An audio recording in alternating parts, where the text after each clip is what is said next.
আজকে 5ই আগস্ট বিপ্লবের 6 মাস পূর্তি হচ্ছে। এই উপলক্ষে নাকি পলায়ত নেত্রী তিনি বক্তব্য দিবেন।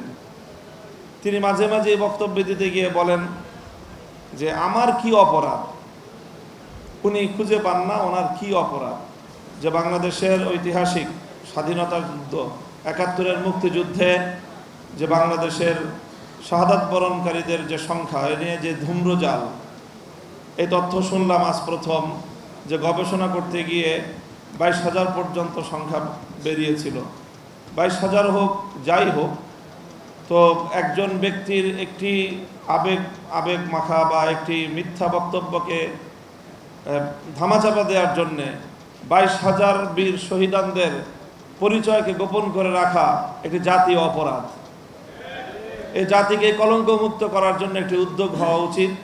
আজকের এই উপলক্ষে আমি বাংলাদেশকে বলবো, শুধু বাংলাদেশ সরকারকে নয়, গোটা বাংলাদেশকে বলবো, বাংলাদেশের 71-এর মুক্তিযুদ্ধের সকল বীর শহীদানদের একটি তালিকা প্রণীত হওয়া উচিত। এখানে মুক্তিযুদ্ধের ভাতা নিয়ে কাড়াকাড়ি হয়, কিন্তু মুক্তিযুদ্ধের শহীদদের স্মৃতি সংরক্ষণ করার কোনো আয়োজন নেই। এর চেয়ে জাতি হিসাবে আমাদের জন্য কলঙ্কের আর কি থাকতে পারে।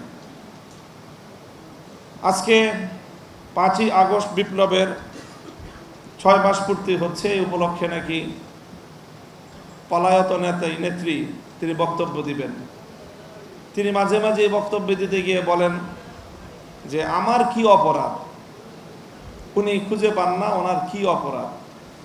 আমরা জানি কোরআন থেকে যে আল্লাহ পাক রব্বুল আলামিন যখন ইবলিসকে বিতাড়িত করেছিলেন, তো ইবলিস আল্লাহ পাক রব্বুল আলামিনের সামনে দাঁড়িয়ে সে কথাই বলেছিল আমার কি অপরাধ, আমি আদমকে কেন সিজদা করব। তো কাজে আদমকে সিজদা না করার কারণে সে বিতাড়িত হয়ে সে তার অপরাধ খুঁজে পায়নি। আপনি বাংলার 2,000 দামাল সন্তানকে প্রকাশ্য নির্দেশে হত্যা করলেন, এরপরেও আপনি আপনার অপরাধ খুঁজে পান না। এর চেয়ে জঘন্য অপরাধ আর কি হতে পারে। কাজে এই জন্য যদি আজকে বক্তব্য দেয়নি, তাহলে আমি আশা করব এবং আহ্বান জানাবো এমন একটা বক্তব্য দিবেন যে আপনি মাস্টার মাইন্ড হিসেবে কাকে কাকে হত্যাকাণ্ডের নির্দেশ দিয়েছিলেন, এই জুলাই আগস্ট হত্যাকাণ্ডের সকল সংশ্লিষ্ট অপরাধীদের তালিকা স্বীকারোক্তিমূলক একটি বক্তব্য আপনি দিবেন এবং সেই বক্তব্যের সূত্র ধরে আপনাদের এই 164 জাতির সামনে আপনারা করবেন। সেই স্বীকারোক্তির ভিত্তিতে আগামী দিনে বিচারের কাঠগড়ায় দাঁড় করিয়ে আপনাদের বিচার করা হবে।